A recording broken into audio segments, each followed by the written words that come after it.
The voice that cut through the dry Texas morning air was not loud, but it carried the weight of iron and stone, and every single soul on the Ashford Ranch stopped what they were doing the moment Ralph Ashford stepped onto the top rail of the fence post and looked out over the 37 men and women who worked his land. His jaw was set like granite. His dark eyes swept the yard with the kind of authority that had nothing to do with shouting and everything to do with history. These people had watched Ralph Ashford break wild horses with his bare will, had seen him stand down a cattle thief at 40 yards without flinching, had watched him work from before dawn until after dark for 7 years straight to build Copper Spur Ranch into something real and unbreakable. When he spoke, they listened. "Every man, every woman, every hand on this property," he said, his voice low and absolute, "is going to hear me clearly right now. Violet Talmadge has my protection." And that is more than a promise. The silence that followed was the loudest thing Violet had ever heard. She stood at the edge of the barn doorway, her dark hair loose around her shoulders because she had not had a moment to pin it, her dress still torn at the sleeve from what had happened only an hour before. Her hands were trembling slightly, though she pressed them flat against the rough wooden doorframe to hide it. She was watching 37 strangers stare at her with a mixture of curiosity, surprise, and in a few cases, something that looked uncomfortably close to resentment. She did not know most of their names yet. She had arrived at Copper Spur Ranch only 4 days ago, a stranger from a broken life, carrying nothing but a single leather bag and a secret that could destroy everything. And now the most feared and respected rancher in Harlan County, Texas, had just declared himself her shield in front of every person who mattered to him. The year was 1878, and the West was not a gentle place for a woman alone. Violet had known that when she left St. Louis. She had known it when she stepped off the Southern Pacific line at the Creston Depot, with dust already coating her boots. She had known it when she walked the 3 miles to the ranch because the man who was supposed to meet her had not come, and she had known it every single mile of that walk when she felt the eyes of the town trailing her like wolves watching something limp. But she had not known, not even in her most desperate moments of planning, that it would come to this. She had not planned on Ralph Ashford at all. Let her go back, because the story of how she ended up at Copper Spur Ranch, and how she came to be standing in a barn doorway while a fierce, complicated, deeply private man declared himself her protector to an entire workforce, began 6 weeks earlier in St. Louis in a law office that smelled of pipe tobacco and fear. Violet Talmadge was 26 years old, and she had spent the last 3 years working as a typist and bookkeeper for Hendricks & Cole, a small commercial firm that handled shipping contracts along the Mississippi. She was good at her work. She was quiet. She kept her head down and her accounts straight, and she had managed to save $42, which was everything she had in the world. She had grown up in St. Louis, the daughter of a schoolteacher father who died of typhoid when she was 12, and a mother who remarried badly twice, before dying herself when Violet was 19. She had no brothers, no sisters, no aunts or uncles she could reach by letter. She had friends, or she had thought she did until the trouble started. The trouble had a name. His name was Gerald Morrow, and he was the younger son of a man who owned 3 river barges and a great deal of political goodwill in the city. Gerald Morrow had decided, with the casual cruelty of a man who had never been told no for very long, that Violet Talmadge was going to be his, not his wife. He was already engaged to someone more suitable. But his, in the way that men like Gerald Morrow thought about women like Violet, as though being poor and alone and pretty made a woman a category of property that was available without negotiation. Violet had refused him, clearly, repeatedly, and with increasing desperation as his interest turned from flattery to pressure, and from pressure to something much darker. When she refused him the last time, 3 months before she left St. Louis, he had gone to her employer and told them she had been stealing from the accounts. The accusation was false. Violet knew it was false. Her employer knew it was false, at least in private, but the Morrow family's influence in commercial scent. Louis was significant enough that Hendricks and Cole could not afford to keep her. She was dismissed. Her name was whispered in the small, tight circles where people like her worked and lived. Gerald Morrow had not touched her, not in the way he had wanted to, but he had reached into her life and taken apart everything she had built with a precision that was more devastating than violence. She had been running ever since, in the slow, calculating way that a woman with $42 and no family has to run, gathering information, waiting for the right moment, looking for a place far enough from Gerald Morrow that his reach would not extend. She had found the advertisement in a copy of a St. Louis newspaper, tucked among the livestock notices and the dry goods promotions. A rancher in Harlan County, Texas, was seeking a reliable woman to serve as housekeeper and cook at Copper Spur Ranch. The position offered room, board, and a modest wage. Applicants were to write to a Mr. R. Ashford, Creston, Texas. Violet wrote the letter that same night. She had not told Ralph Ashford the truth about why she was leaving St. Louis. She had written that she was seeking a fresh start following the death of a family member, which was true in a technical sense, if you counted the death of her career and her reputation as the family in question. She had given him her genuine references from before the trouble, women she had worked with in earlier positions who would speak honestly about her character, and she had described her skills accurately. Ralph Ashford had written back in 3 weeks. The letter was short, direct, and entirely devoid of sentimentality. He needed someone reliable. The work was hard. The pay was fair. She would have her own room in the main house.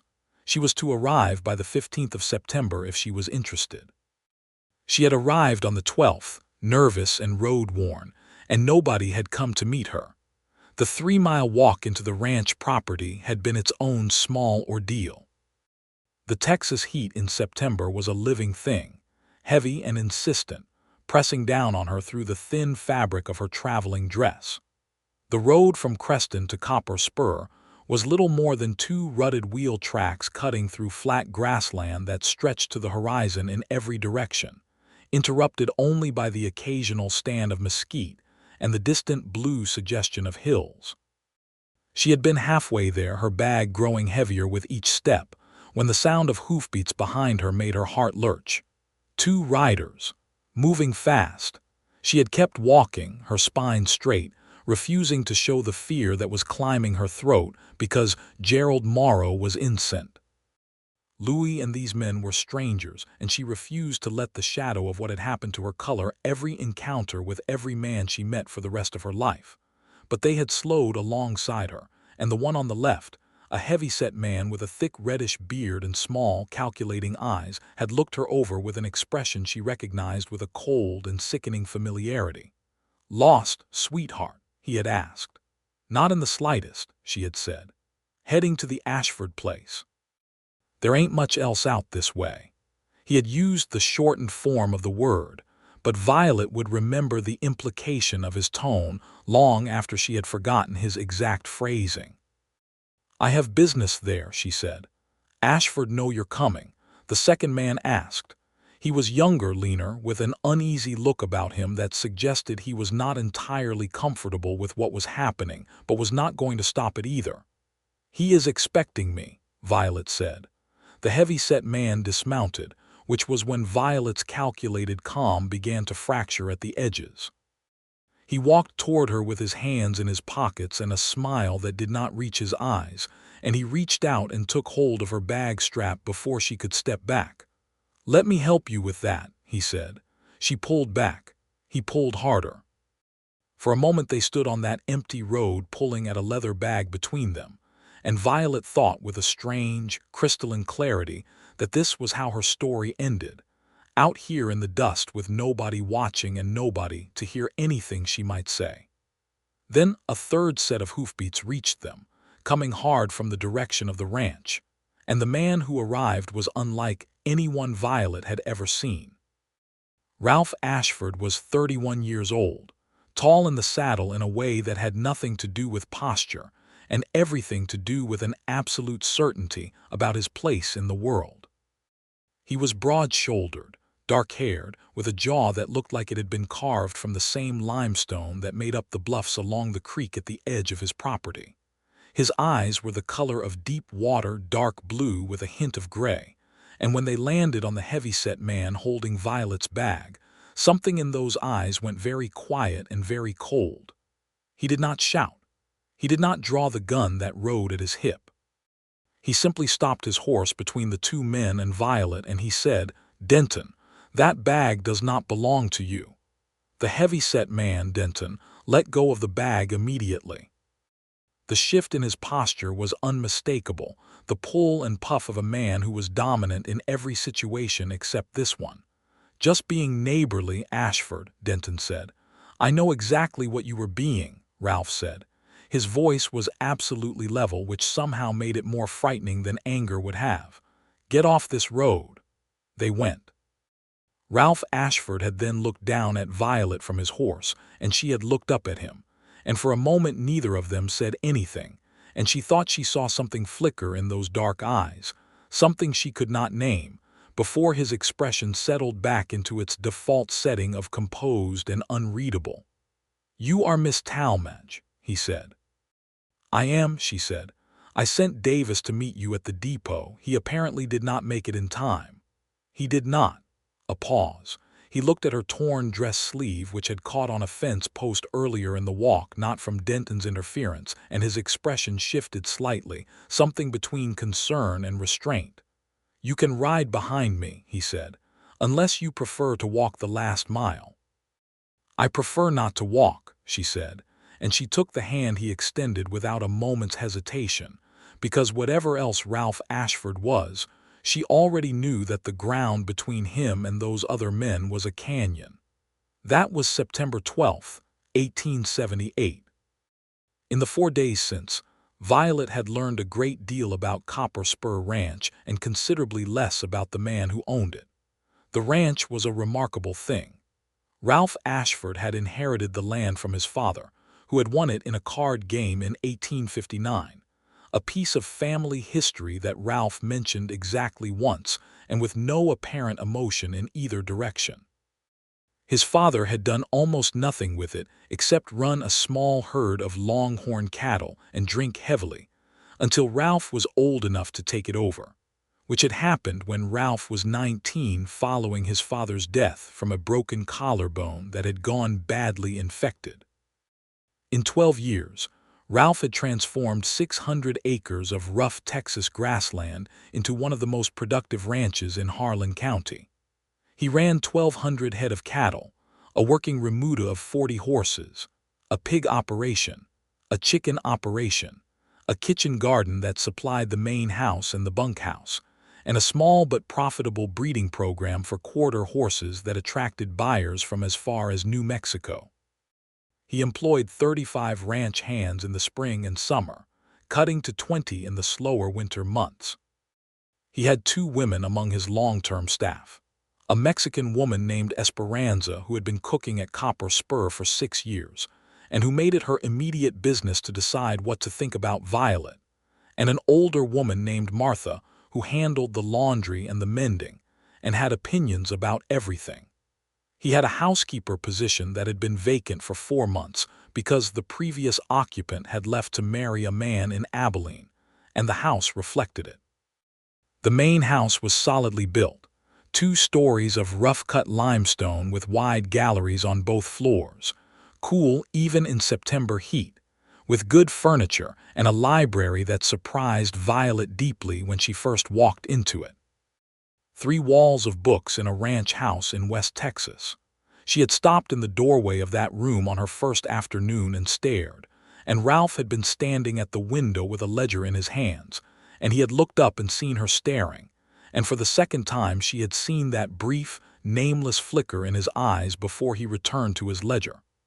"Feel free to borrow anything you like," he said, without looking up again. She had started her work the next morning with a thoroughness that was partly her natural disposition and partly strategic, because when Violet Talmadge wanted to make herself indispensable somewhere, She threw herself into the work with the kind of total commitment that left no room for the question of whether she belonged there. She organized the pantry, cataloged the linens, established a schedule with Esperanza that actually worked for both of them rather than creating friction, mended the curtains in the front parlor, fixed the broken latch on the root cellar door, and started on the account books for the household expenses, which were a 4-month tangle of receipts and vague notations that she unraveled with the patience and precision of a woman who had spent 3 years keeping commercial accounts. Ralph Ashford noticed.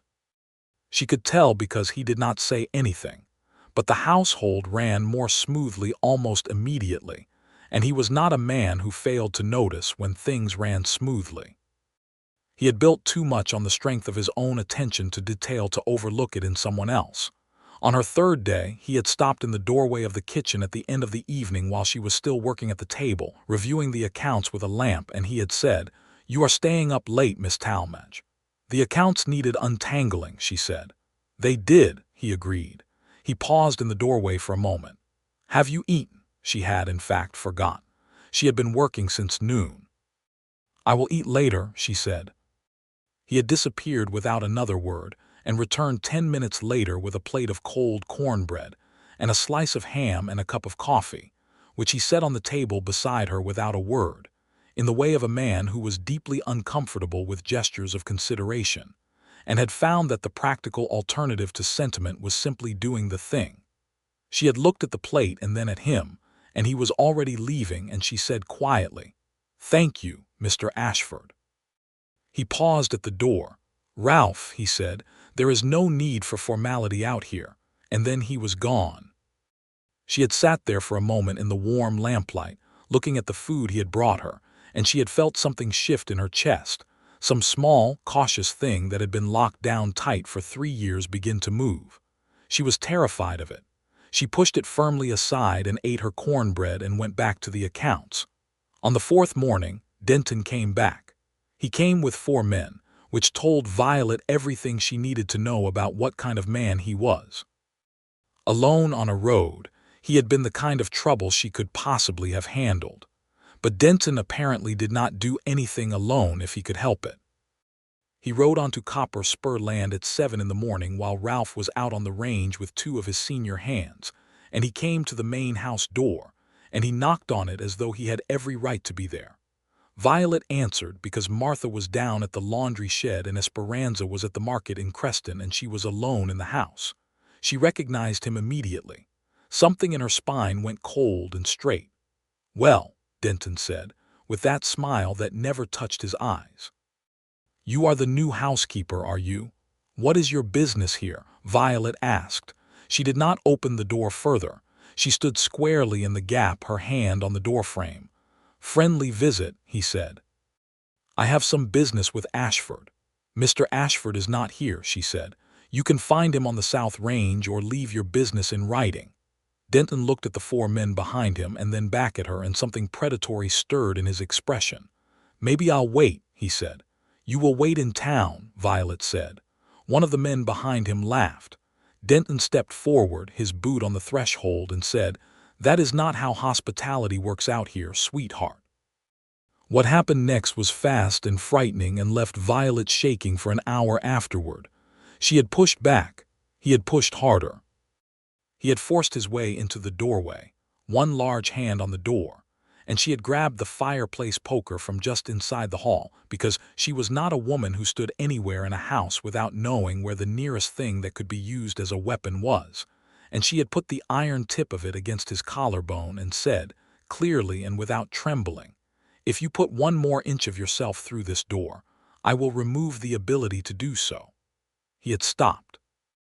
Not because he was afraid of her exactly, but because the combination of the iron poker and the absolute conviction in her voice had created a moment of calculation in him, and in that moment she had gained one critical advantage: time. Davis, the young ranch hand who had missed her at the depot and never quite forgiven himself for it, had come around the side of the house at that moment with a bucket of water for the horses and had taken in the scene, and he had dropped the bucket and run for the South Range as fast as he could go. Ralph had arrived 12 minutes later. By then, Denton had retreated from the doorway and was standing in the yard with his men in that particular posture of a man reassessing a situation, and Violet was still standing in the doorway with the poker, which she had lowered but not set down. Ralph Ashford had looked at that scene, and something had happened in his expression that Violet had not seen before, not the quiet cold of a man managing a threat. Something more raw than that. Something that crossed over the careful boundary between professionalism and something much more personal.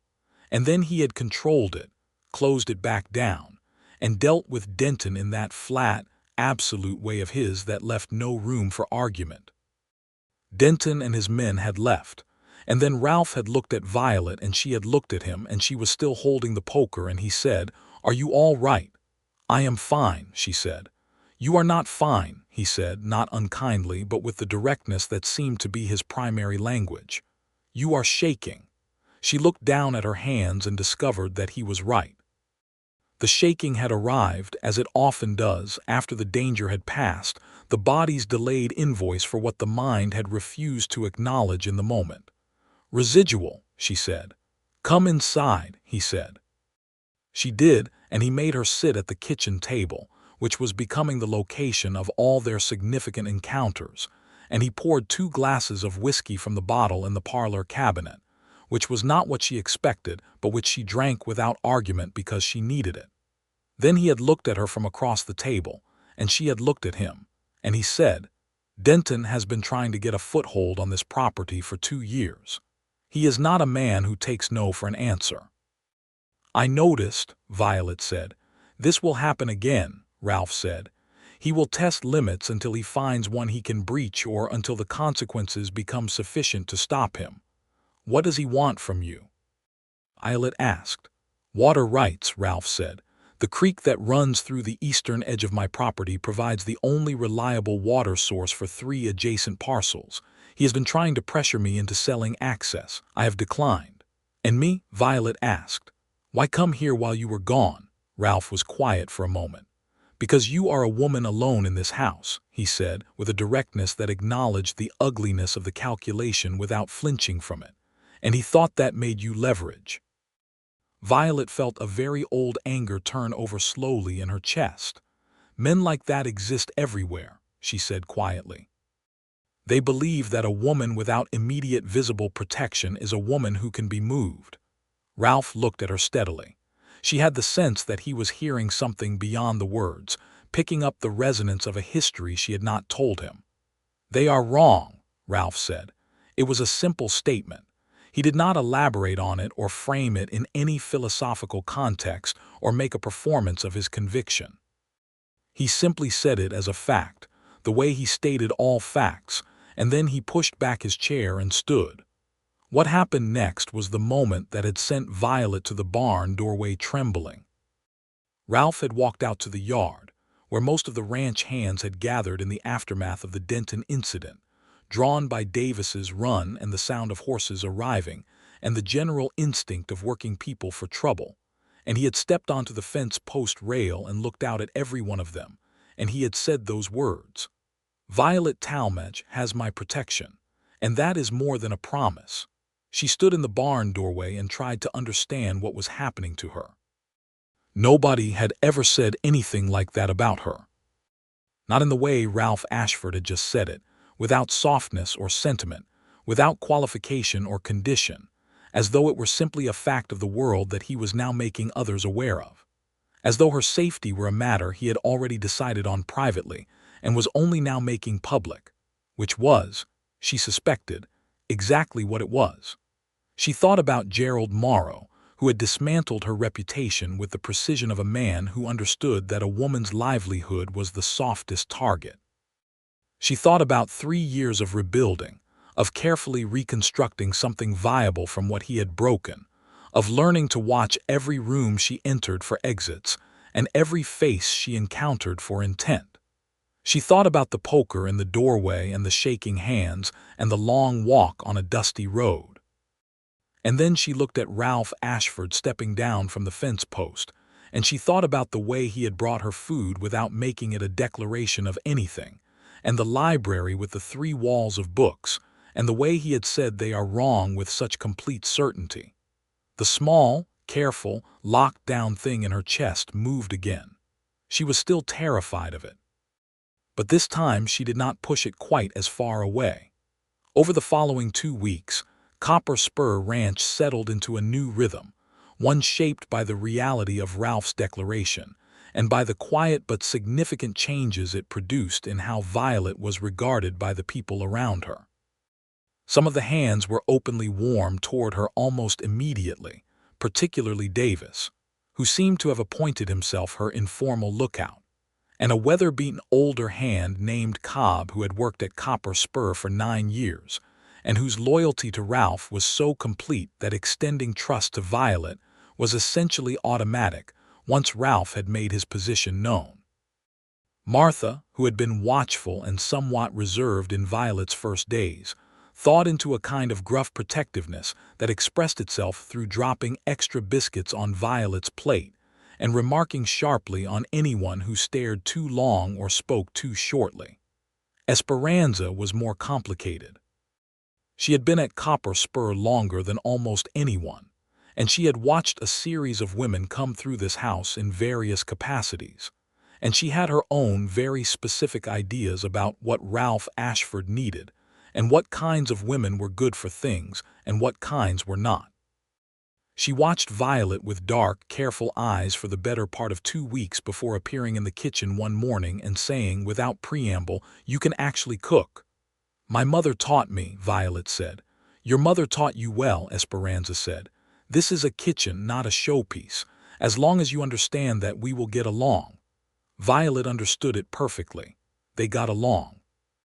The 2 people on the ranch who did not immediately recalibrate following Ralph's declaration were a young hand named Briggs, who was 20 and new to the property, and had his own complicated feelings about women in working environments that he was not yet mature enough to conceal, and a man named Harlan Fisk, who was Denton's cousin by marriage, and whose presence at Copper Spur was something Ralph apparently did not know about until Violet discovered it in the 3rd week.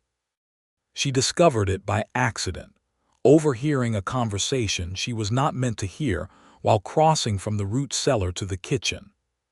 Fisk was talking to Briggs in the shadow of the horse barn, speaking low and fast, and the words she caught were enough to freeze her where she stood.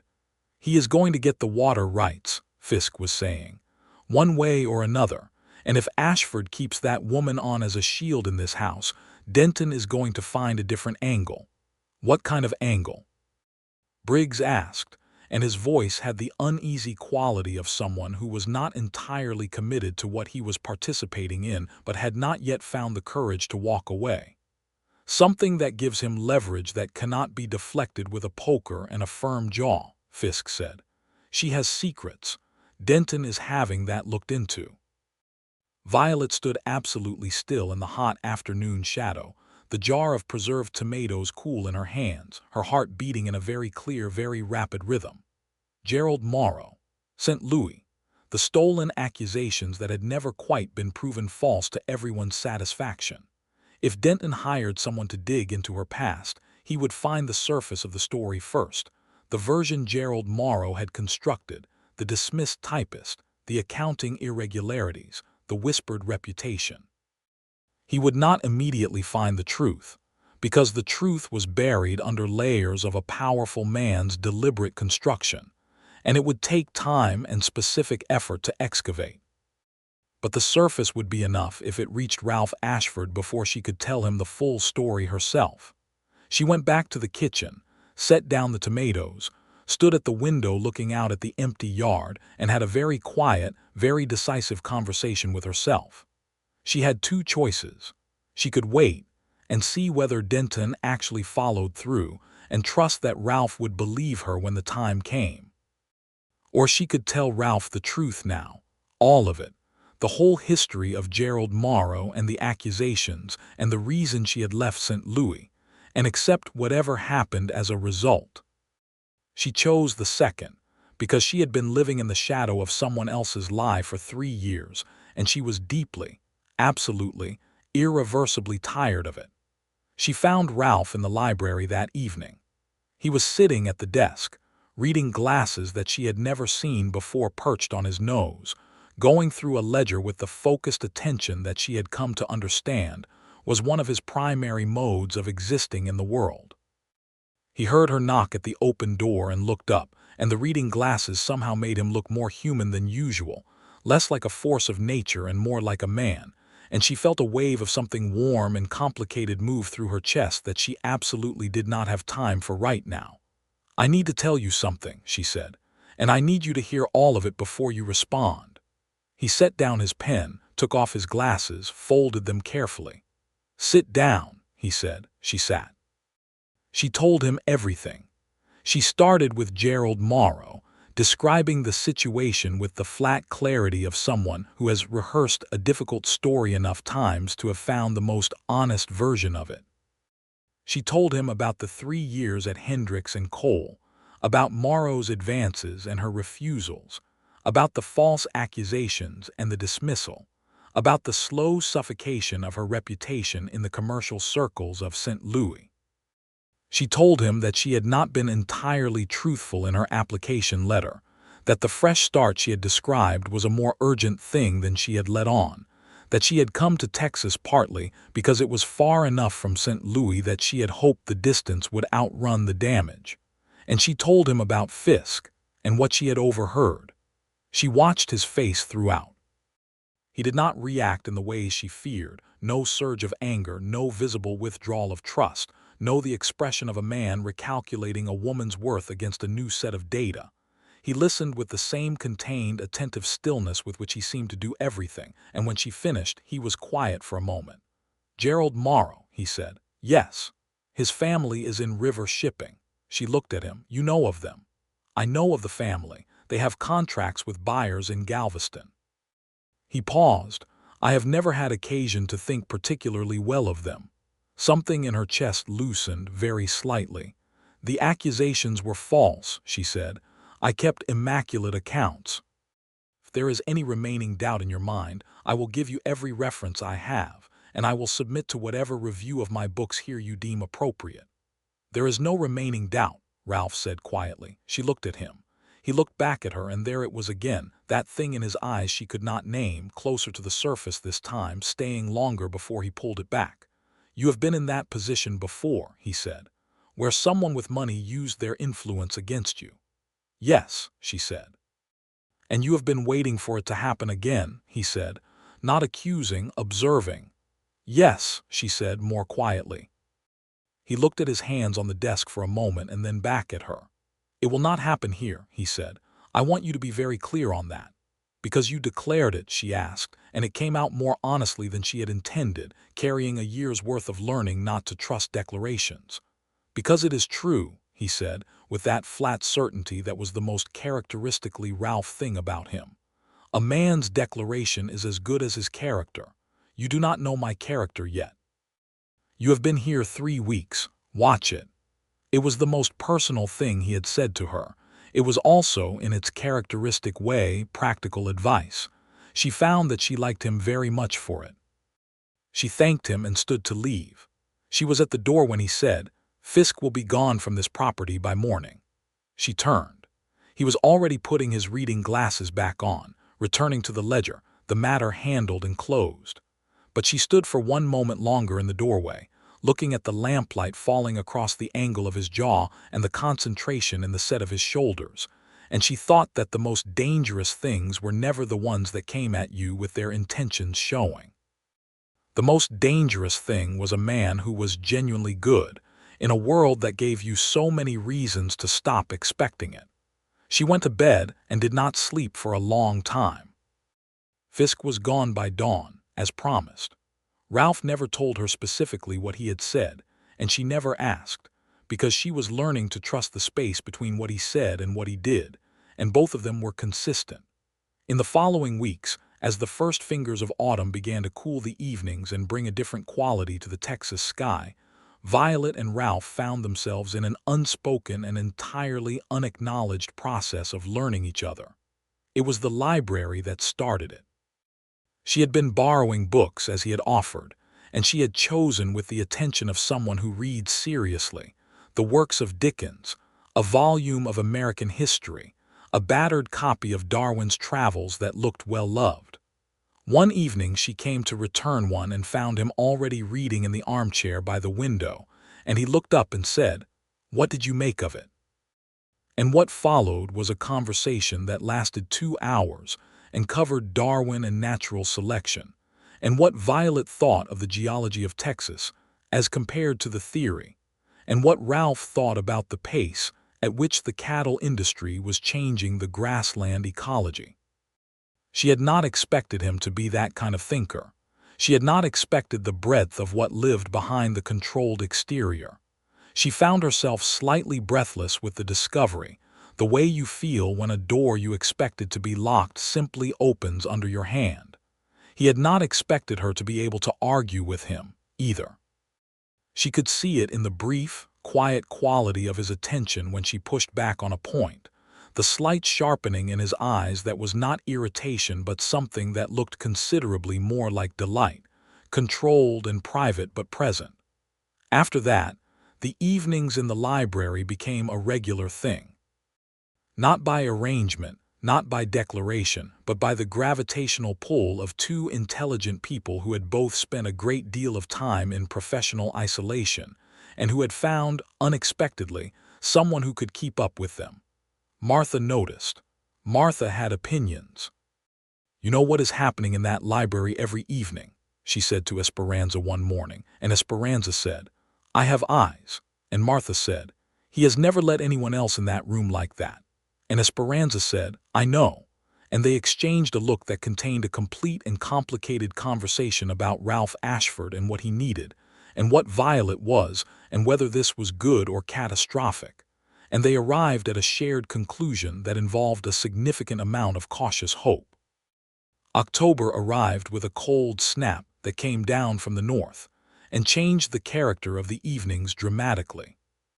Ralph had the fireplaces going, and the library in the evenings was warm and amber-lit and smelled of wood smoke and old paper, and it was in this context that the conversation between them first crossed from intellectual to personal. They had been talking about England, somehow arriving at it through Darwin and a digression about English educational systems, and Ralph had said something about whether he had ever considered going, and he had looked out the window and said with unusual quietness, "When I was young, yes. My mother had relatives in Bristol. She died when I was 11. I did not go to England." Violet looked at him. He was not performing grief or inviting sympathy. He was simply telling her a fact about the shape of his life, the way he told all facts. "My father died when I was 12, she said. "Typhoid." He looked back at her. "A year apart," he said. "Yes." They sat with that for a moment, the shared early geography of loss, and then Ralph said, "It makes you practical, losing someone when you are young. You stop depending on things continuing as they are." "It made me cautious," Violet said. "Sometimes too cautious." "Not 3 weeks ago in a doorway with a poker," he said, and the corner of his mouth moved, very slightly, in what she had come to recognize as his version of a smile. She felt warmth flood through her chest with an intensity that was startling. "That was not caution," she said. "That was the decision between caution and something worse." "It was courage," he said, simply, factually. She looked at him and he looked at her, and the firelight moved across both their faces, and she was aware, with a clarity that was almost painful, of how much she wanted to reach across the distance between them and touch his hand. It was a specific, detailed impulse, the feeling of his fingers under hers, the warmth of his skin, the way he would probably go very still and not quite know what to do with it. She did not reach across. But she also stopped pretending to herself that the thing in her chest was something she could keep managing indefinitely with strategic discipline. In November, the trouble came back. It came in a different form than before, which was what Fisk had meant by a different angle. Denton had done exactly what Violet had feared. He had sent letters to St. Louis. She did not know exactly to whom, but the result arrived at Copper Spur in the form of a visit from Sheriff Clem Purvis, who was a cautious, well-meaning man with a complicated relationship to the Denton family's influence in the county, and who arrived one morning looking uncomfortable.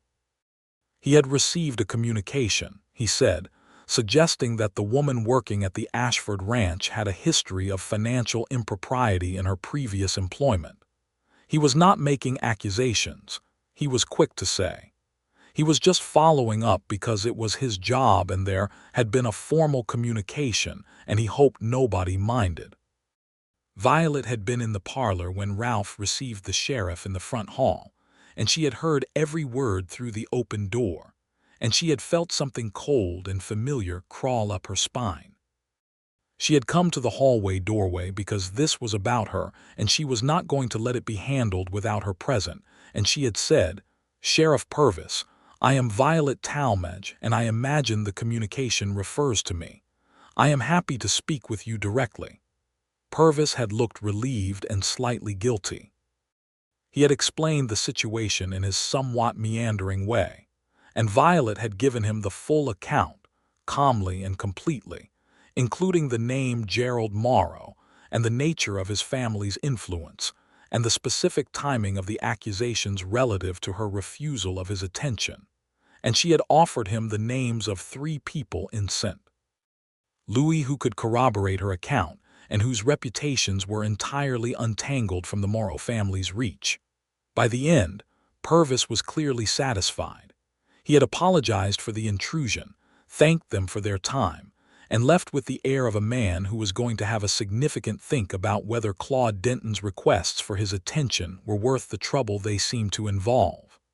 After he left, Ralph closed the front door and stood with his back to it for a moment. When he turned around, his expression was carefully controlled, which meant the emotion behind it was significant. "He will keep trying," Violet said. "Yes," Ralph said. "And eventually he will find something or manufacture something that Purvis cannot dismiss as easily," she said. "Not because it is real, because Denton has resources and patience and no particular attachment to honesty." "I am aware of that," Ralph said. His voice was very quiet. "Violet," he used her name, not Miss Talmadge as he had in the first weeks, but her name, and it changed the temperature of the hallway in some undefinable way. "I want you to know that whatever Denton finds or invents, it will not change what I know about you." She looked at him. There was something happening in his face that he was not yet ready to give full voice to. She could see it in the slight tension at the corners of his eyes, in the way his hands were absolutely still at his sides. "You have only known me for 2 months," she said. "In 2 months I have watched you manage a household that was in significant disarray with precision and grace. I have watched you stand up to a man twice your size with nothing but iron and conviction. I have watched you tell me a difficult truth when you could have waited and hoped I never found out. And I have spent a considerable number of evenings discovering that you have a mind that I find more interesting and more challenging than any I have encountered in my adult life." He stopped. He appeared to be having a rigorous internal negotiation about how much further to go. She helped him. "Ralph," she said. He looked at her. "I would very much like to know what you mean by that," she said. He crossed the hallway in 3 strides and took her face in his hands, which were warm and calloused and gentle with a care that had nothing practiced or automatic about it, and he kissed her. It was brief and entirely serious, the way Ralph did everything, no performance and no hesitation, just the direct expression of a thing he had apparently decided was true. When he stepped back, he kept his hands at her face for a moment longer, looking at her with those dark eyes that had stopped hiding anything at all. "That is what I mean," he said. She had been kissed before, in the careful way of courtship, in the demanding way of Gerald Morrow's attention that had never actually gotten anywhere near her actual self. She had never been kissed in a way that felt like someone seeing her clearly and choosing to come toward her anyway. "I see," she said, which was not the most eloquent thing she had ever said, and he made that small, quiet movement at the corner of his mouth that was his smile. And she laughed, a short, surprised sound, and then they were both standing in the front hallway of Copper Spur Ranch in November 1878, looking at each other with the slightly dazed quality of two people who have just changed the architecture of something between them and are not yet sure of the new structural dimensions. "I have work to get back to," Ralph said. "So do I," she said. He nodded, retrieved his hat from the rack, went outside. She stood in the hallway for another 3 seconds, her hand going briefly to her own face where his hands had been, and then she went to the kitchen. Esperanza took one look at her and said, "Finally," and went back to stirring her pot with the satisfaction of someone who has been correct about something for several weeks. December came, and with it the particular quality of a Texas winter, cold at night and unexpectedly brilliant in the daytime. The sky, a shade of blue that seemed to have been rinsed clean. The Denton situation had not been resolved, but it had entered a period of uncertain quiet that felt more like regrouping than retreat, and Violet was aware that the next move would come when, and in the form that Denton chose, not on any schedule she could anticipate. She and Ralph moved through this period with the careful, unself-conscious intimacy of two people who are still in the process of learning what they are to each other. They had kissed again, twice, in the library on separate evenings, and both times with the same quiet certainty and the same unspoken acknowledgement that this was real and serious, and neither of them was inclined to pretend otherwise or rush it past what it was. He told her things in the evenings, in the incremental way of a private man who has decided to allow access. He told her about the 12 years of building the ranch, the loneliness and the satisfaction of it, the specific pride of having made something his father never could have from land his father never deserved. He told her about his mother, the Bristol connection that had never materialized, a woman who had read to him from an early age from whatever books she could get her hands on, which explained the library. She told him things in return, the full texture of her childhood, not just the bare facts she had given him before. Her father's schoolroom, the way he had taught her to think about arguments and evidence.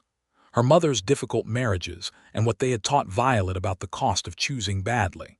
The 3 years of rebuilding in St. Louis, the daily discipline of it, the way she had sometimes stood at her window in the evenings and allowed herself 15 minutes to feel the full weight of it before putting it away and continuing. "You are the most self-contained person I have ever met," Ralph told her one evening. "You are a close second," she said. "Is that a criticism?" He asked, and the question was genuine, the question of a man who had never entirely been sure whether his particular way of being in the world was a strength or a limitation. "No," she said. "It is one of the things I trust about you. What you show is what is there." He was quiet for a moment. "And what do you see there?" he asked, and it was perhaps the most vulnerable question she had ever heard him ask. She looked at him in the firelight, at the lines of his face and the darkness of his eyes, and the way he sat in his chair with that absolute self-possession that had nothing to do with arrogance and everything to do with a man who had stood alone in something hard for a very long time and had made himself equal to it. "Someone who built something real," she said, "from nothing much and on his own terms. Someone who is genuinely good and does not make a production of it. Someone I am very glad I wrote a letter to." He looked at her for a long moment. "And someone who is going to say something inarticulate now," he said. She laughed. He reached across the distance between their chairs and took her hand, lacing his fingers through hers with the same purposeful, unhurried directness that characterized everything he did. And they sat like that in the firelight, and it was one of the finest moments of her life. The next move from Denton came in January, and it was the one that nearly destroyed everything. It came in the form of a letter, delivered through the county attorney's office, which made it official and difficult to dismiss, and it contained a formal legal complaint alleging that Violet Talmadge had defrauded Hendricks and Cole of St. Louis of a sum of $200 and that a warrant had been issued in Missouri for her arrest. Violet read the letter Ralph brought to her in the kitchen, and she felt the world do that specific movement it made when a thing she had feared for a long time finally arrived, a strange combination of dread and almost relief because at least the waiting was over. "It is false," she said. "I know that," Ralph said. "But a Missouri warrant is a legal document," she said. "The county attorney has to respond to it. And Gerald Morrow's family has the resources to make this extremely difficult to disprove quickly." "Yes," Ralph said. He set down his coffee and looked at her steadily. "If I am arrested," Violet said, with the flat discipline of someone talking through implications rather than feelings, "and if the case takes time to resolve, my ability to remain at Copper Spur is compromised, and your position in the county is complicated by association with a person under active warrant. Denton knows this. This is the leverage Fisk told him to find." Ralph was quiet for a moment. "What happened to the money?" he asked. "There was no missing money," she said. "There was a discrepancy in 1 month's accounts that was the result of an administrative error that I identified and reported to my supervisor. The error was corrected. It was never a matter of theft." "Can that be proven?" "If someone in St. Louis can access the original account books from that period, yes. The correction is in my handwriting in the ledger margin. I was the one who flagged it. There is a notation from my supervisor acknowledging the correction." "Then we get those books," Ralph said. She looked at him. "That is not a simple thing." "No," he said, "but it is a specific thing, which means it is doable." He stood. "I am going to write to the county attorney today and formally respond to this complaint. I am also going to write to a man in Austin, who is a lawyer I have used for property matters, and who knows how to move quickly when something requires it. And I am going to write to your former supervisor directly with your help to ask for documentation of that correction." "This is going to cost you," she said. "Money," he said, as though this were the least relevant factor she could have mentioned. "Time, reputation. Denton is going to use this to make noise. People in this county are going to hear the word warrant and form an opinion before the truth catches up." "Let them form it," Ralph said. "It will not be the first time people in this county have been wrong about something on my property." She looked at him, this man who had built everything he had on the strength of his own stubborn certainty, and she felt the love she had been carefully managing since November become something she could no longer contain in careful management. "Ralph," she said. He stopped, looked at her. "I love you," she said. "I want you to know that separately from everything else that is happening, because you deserve to know it clearly and not have it tangled up in gratitude or circumstance." He went very still. Not in the way of surprise, but in the way of a man receiving something he had been hoping for with more intensity than he had admitted to himself. He crossed to her in 2 strides, took her by the hands and said, "I have been in love with you since you stood in that doorway with a poker and told a man twice your size exactly what would happen if he crossed the threshold." He paused. "I should have told you sooner." "You told me in the hallway in November," she said. "I kissed you in the hallway in November," he said. "That was not telling you." "It communicated the essential information," she said. That small movement at the corner of his mouth. "Violet," he said, "I love you clearly, specifically, and without any intention of changing that." She reached up and put her hand against his jaw, that carved limestone jaw, and he turned his face slightly into her palm the way she had always thought he might, and she felt his breath against her hand, and it was the most intimate thing she had ever experienced. Then he kissed her in a different way than before, less careful, warmer, with a depth that said everything the words had only begun to reach. The legal battle took 3 months. Ralph's lawyer in Austin, a sharp, meticulous man named Ferdinand Cross, moved with impressive speed once Ralph had put the full weight of his financial resources behind the effort. Letters went to St. Louis. The county attorney's office received formal responses, detailed and well-documented. Cross reached out to the managing partner at Hendricks and Cole directly, bypassing whatever pressure the Morrow family had previously applied by going to the partner rather than the subordinates, and finding that the managing partner, a man named Albert Cole, was in fact deeply uncomfortable with what the Morrow family had pressured him to do and had kept the original account books precisely because he had a nagging sense that he might need them someday. Albert Cole sent the books. The notation in Violet's handwriting, identifying the administrative error and the correction, was exactly where she had said it would be, dated 2 days before the end of that accounting month. Her supervisor's acknowledgment was in the margin beside it. The warrant was withdrawn in March of 1879. The county attorney's office received formal notification. Ferdinand Cross sent a 2-line letter to Claude Denton's attorney, noting that any further attempts to manufacture legal complications for persons at Copper Spur Ranch would be met with a civil suit for malicious prosecution. Denton himself made one more move in April, which was to appear at the ranch in person and request a meeting with Ralph about the water rights. Ralph met him at the gate, which was as far as Denton got, and the conversation lasted 9 minutes, and when it was over, Denton rode away and did not come back. Violet had watched from the gallery. When Ralph came back up to the house, she said, "What did you say to him?" "I told him the water rights are not for sale," Ralph said. "I told him I had documentation of every action he has taken against this property and the people on it over the past 2 years, and that it is in the care of my attorney in Austin with instructions for its use in the event of any further interference. And I told him that the next time he or anyone connected to him sets foot on my land uninvited, I will take it as a declaration of intent and respond accordingly." "And he believed you," Violet said. "People who have seen me keep a promise generally do," Ralph said.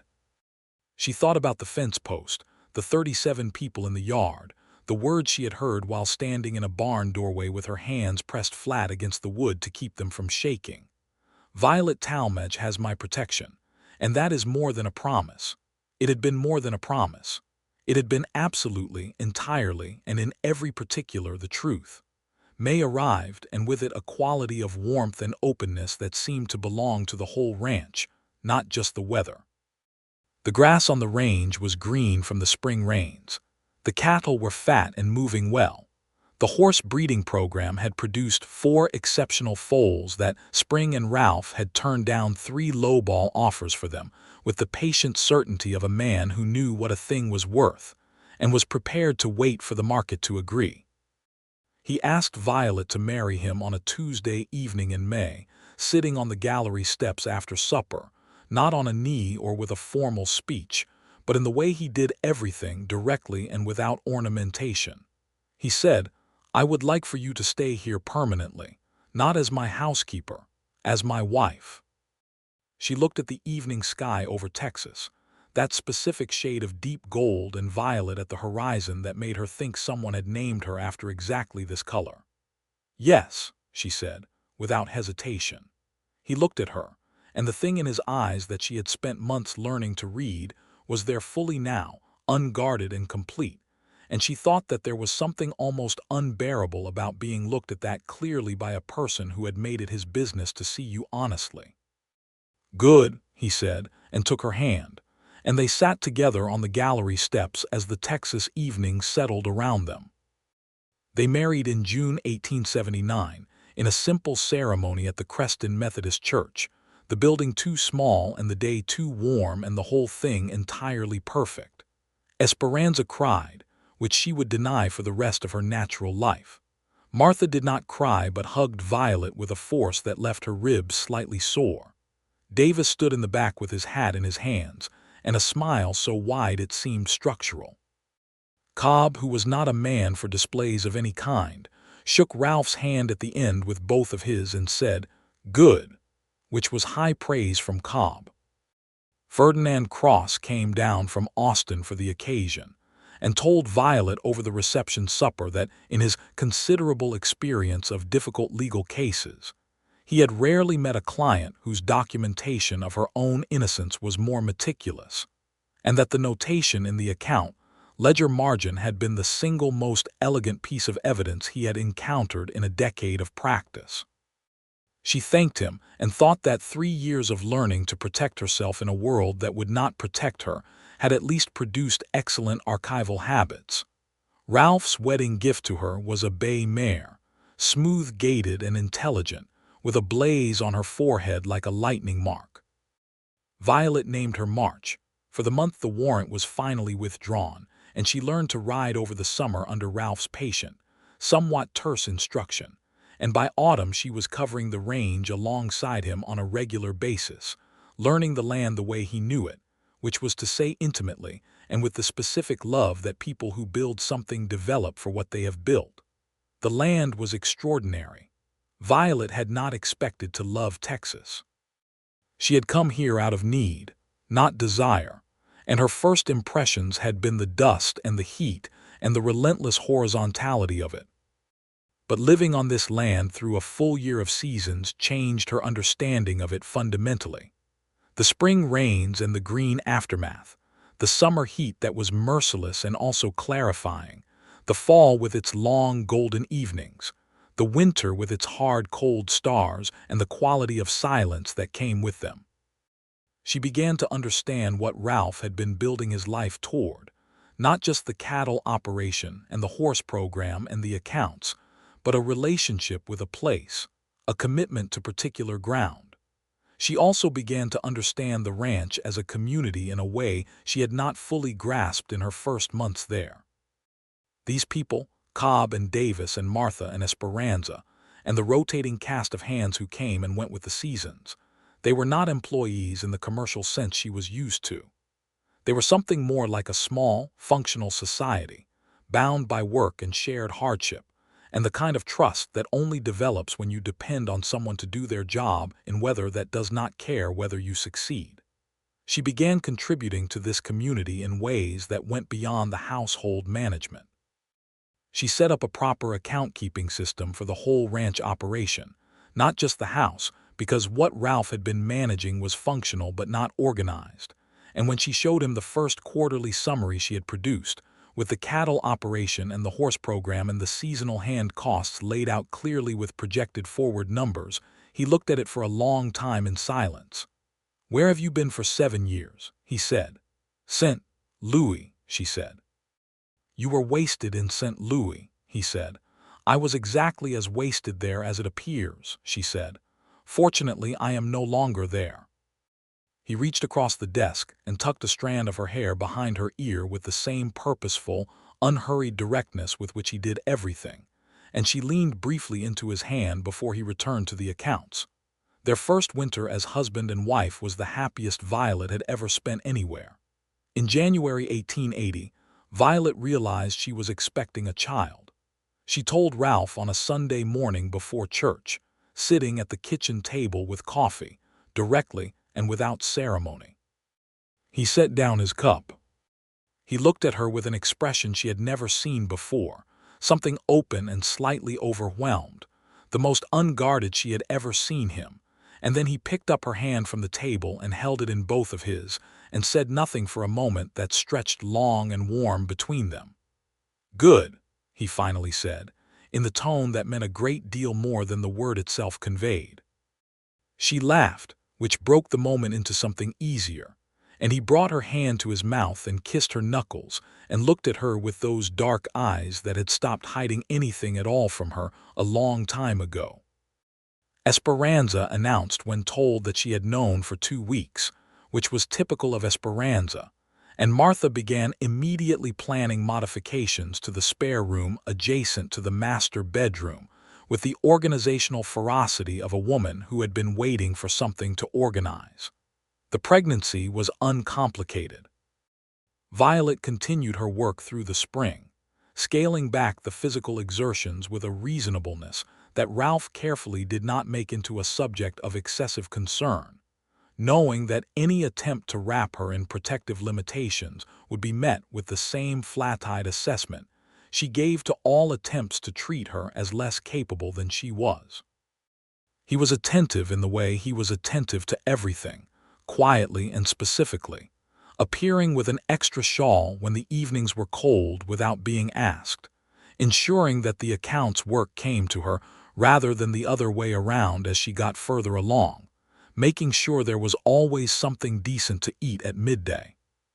She loved him for the way he loved her, which was without performance or proclamation, but with a consistency that was as reliable as weather patterns and considerably more reliable than most of the people she had known in her life.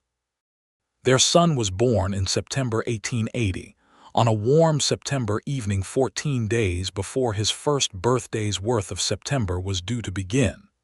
He arrived with a great deal of energy and a pair of lungs that announced his presence to everyone on the property, which Davis later said could be heard from the horse barn. They named him Thomas William Ashford. Thomas for Ralph's grandfather, whose name he had mentioned once with an affection that was quiet but unmistakable, and William for Violet's father.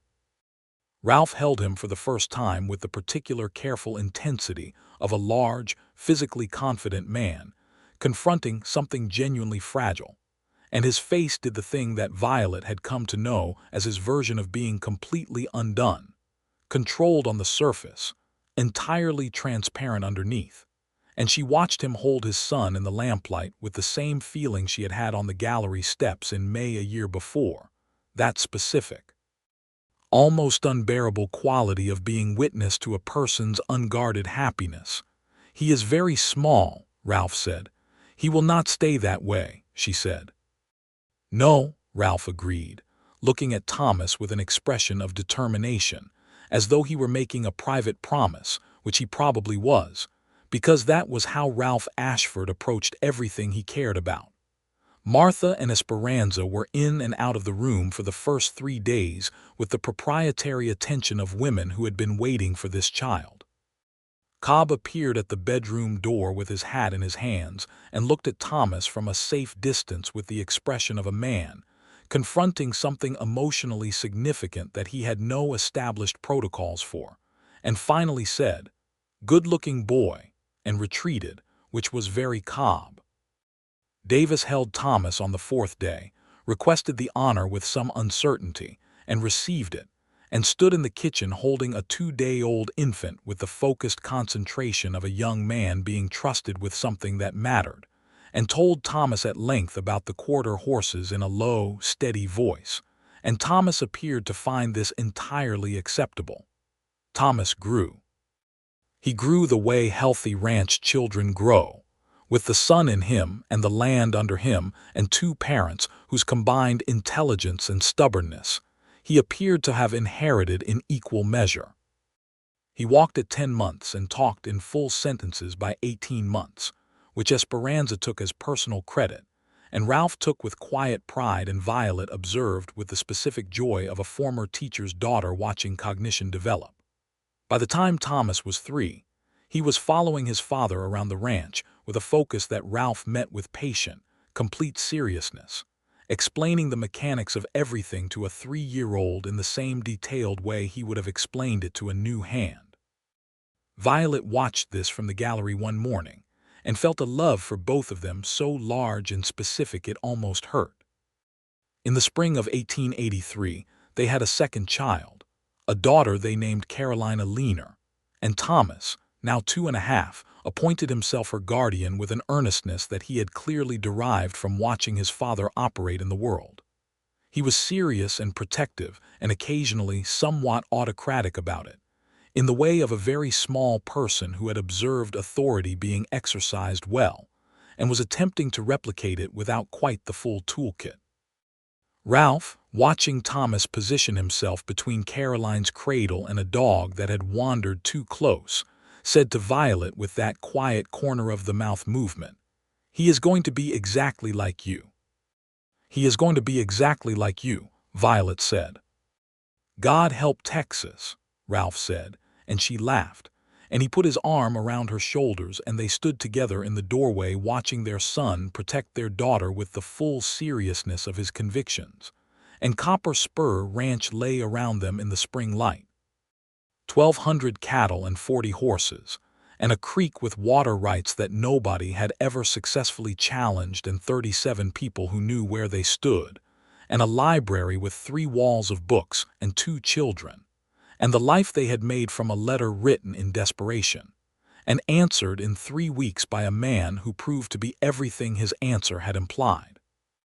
In the evenings, after the children were in bed and the ranch was quiet, they still sat in the library, though sometimes now Thomas had fallen asleep on the floor beside them before being carried up by Ralph, with the same careful intensity with which he had first held him. And the books had been joined by a set of children's volumes that Violet had ordered from a publisher in New York, and that Thomas could already work through independently, with a concentration that made his grandfather's ghost feel very present in the room. They had not solved the West. The West was not a solvable thing in 1883. The cattle industry was changing rapidly, the open-range era winding toward its complicated end, as barbed wire changed the geography of the land, and the railroads changed the economics of the cattle business, and the old frontier was steadily becoming something different. Ralph was navigating these changes with his characteristic combination of careful study and absolute pragmatism, adapting the operation toward the quarter-horse breeding program, which he had seen with good instinct was becoming more valuable as the cattle trail era wound down, and investing in the water infrastructure of the property in a way that would make Copper Spur sustainable through the transitions ahead. He talked to Violet about all of it, which was the best evidence she had of how thoroughly she had become part of the structure of this place, not just in the household but in the whole of it, his equal partner in understanding what they had and what it needed and where it was going.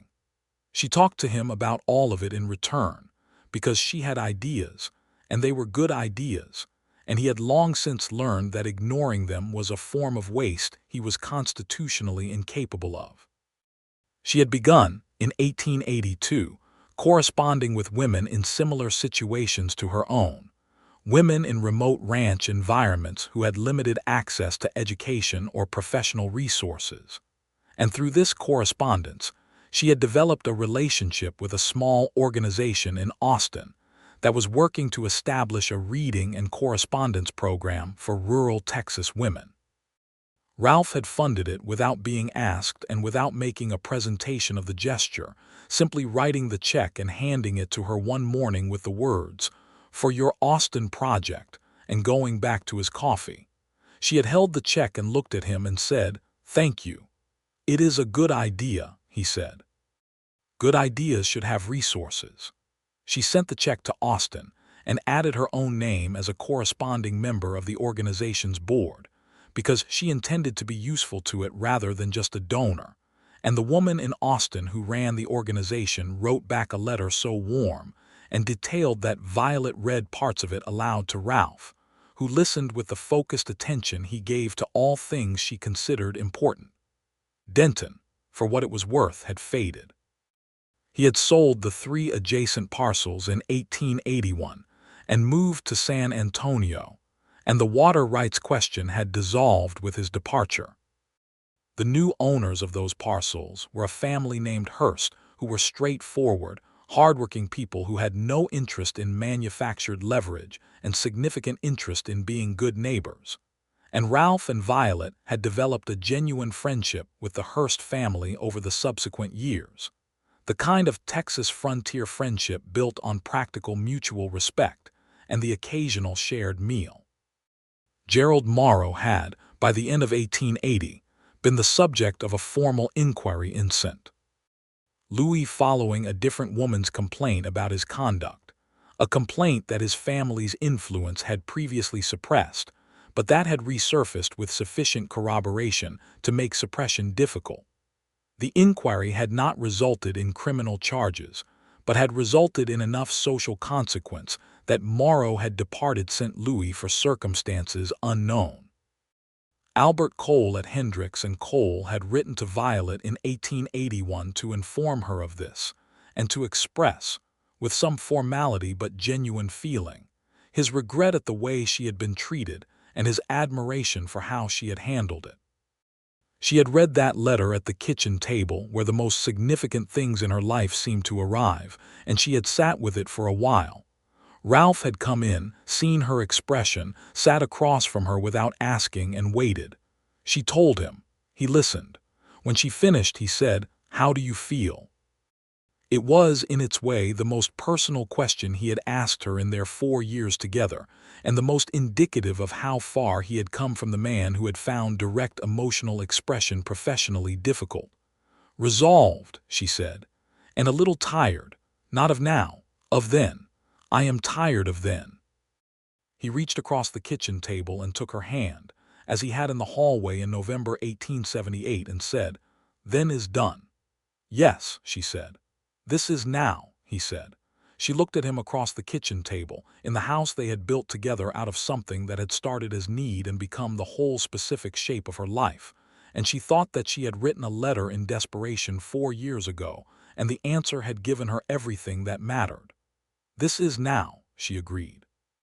Thomas came crashing in from the yard at that moment, boots leaving a trail of impressions across Esperanza's clean floor, demanding to know whether the gray foal had been weaned yet, because he had been thinking about it and had some opinions.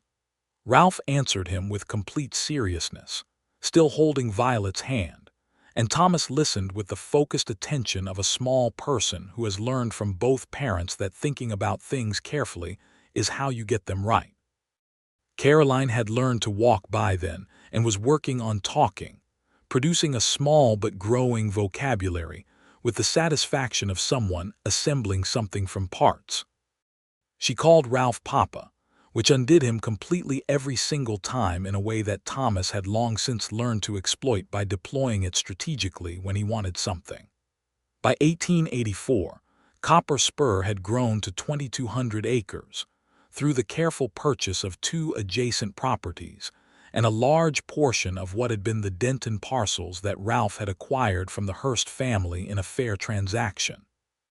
The horse breeding program had become the primary revenue driver, with the cattle operation continuing as the reliable foundation, and Ralph's quarter horses were being purchased by ranches as far as Colorado and Arizona. He had taken on a dedicated horse trainer named Beck, a quiet man of 30 who had a gift for working with young horses that Ralph recognized immediately and paid for accordingly. The operation was substantial. What Ralph and Violet had built together, the accounts she kept, and the horses he bred, and the community of people they sustained, and the children growing up in it, and the Austin correspondence program, and the library with its ever-increasing walls of books, was something real and complete in the way that things are complete when they have been made with full attention and genuine love. On a September evening in 1884, exactly 6 years after Violet had walked 3 miles on a dusty road with a leather bag and a hidden past, she sat on the gallery of the main house as the sun went down behind the Texas horizon and turned the whole sky the color she had been named for. Ralph was beside her, his boots on the gallery rail, a cup of coffee in his hands, his face turned to the sunset with that specific expression of a man who is entirely at peace with where he is. Thomas was 10 yards away at the edge of the garden, deeply invested in some project involving 3 boards and a pulley system that had been under development for a week, and that Ralph had been carefully not quite supervising from a respectful distance. Caroline was on Violet's lap, 4 years old and drowsy from supper, her dark hair soft against Violet's chin. "She has fallen asleep," Ralph said, without looking over. "Nearly," Violet said, watching her daughter's eyes drift. "Thomas is going to fall off that fence." "No," Ralph said. "He has been working out the geometry for 4 days. He will not fall." He was right. He was usually right about Thomas, which was one of the many things she loved about both of them. In March of 1886, they had a 3rd child, another son, whom they named James, and who arrived into the world with a calm that was in striking contrast to Thomas's declarative entrance, looking at the lamplight in the room with the composed interest of someone who had already made peace with his circumstances. He had Ralph's dark hair and Violet's eyes, which were a green that Thomas had always described as the color of the creek in summer. Thomas, now 5, received James with a slightly overwhelmed gravity that resolved itself within 2 days into the same fierce protection he had extended to Caroline, expanded now into a general sense of being responsible for both of them, which he carried with a conscientiousness that made Violet think her father would have loved him enormously. The ranch settled into the rhythm of a large, working family, with all the noise and work and love and occasional tension that implies. Ralph handled the tension in his direct way, addressing it clearly and without excess, and Violet handled the noise with the resilience of a woman who had been practicing equanimity since she was 12. Together they had developed the specific, comfortable shorthand of two people who know each other thoroughly and trust what they know. On the evening of his 40th birthday in 1887, Ralph sat on the gallery steps as the last light left the Texas sky, and Violet brought 2 glasses of whiskey and sat beside him, and he looked out at the land that lay in shadow and lamplight, his land, their land, and said, "I did not expect it to be like this." "Like what?" she asked. "Like enough," he said. "More than enough." She leaned her head against his shoulder, and he put his arm around her, and they sat with the whiskey and the cooling evening air and the sound of the children inside, and the sound of the horses in the far pasture, and the particular silence of 2,200 acres that belonged to them, and everything they had built on it and everything they were still building. And it was, in every particular and without qualification, a complete and genuine happiness. She thought of the letter she had written in desperation in a small St. Louis room with $42 to her name and a ruined reputation, and a plan that was more hope than plan. She thought of the 3-mile walk in the September heat and the man on the horse who had arrived at exactly the right moment for exactly the right reasons. She thought of the kitchen table conversations and the library and the fence post and those words, those exact words, spoken to 37 people with the flat certainty of a man who meant every single one of them. "She has my protection, and that is more than a promise." It had been more than a promise. It had been the beginning of a life. "Ralph," she said. "Yes," he said. "Thank you for answering my letter," she said. He was quiet for a moment, in the way he was always quiet when something reached him at a depth he had not fully prepared for. Then he turned his head and kissed her temple, warm and deliberate, and said, "Thank you for writing it."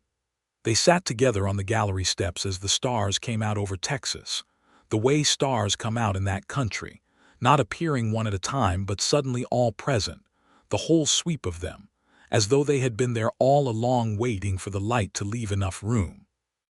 Inside, Thomas was telling Caroline about the horses with the same low, steady voice that Davis had once used, and James had fallen asleep on the parlor floor in the particular abandoned way of small children, and the library was warm with lamplight, and the account books were in order, and the water in the creek ran clear over the limestone bed, and Copper Spur Ranch stood on its 2,200 acres of Texas ground as solid and real and alive as the people who had made it what it was. And every person on that property, every man and woman who worked the land and knew the story, understood that when Ralph Ashford had stood on a fence post rail on a September morning and told them all that Violet Talmadge had his protection and that was more than a promise, he had not been making a declaration. He had been stating a fact about the rest of his life, and he had been right.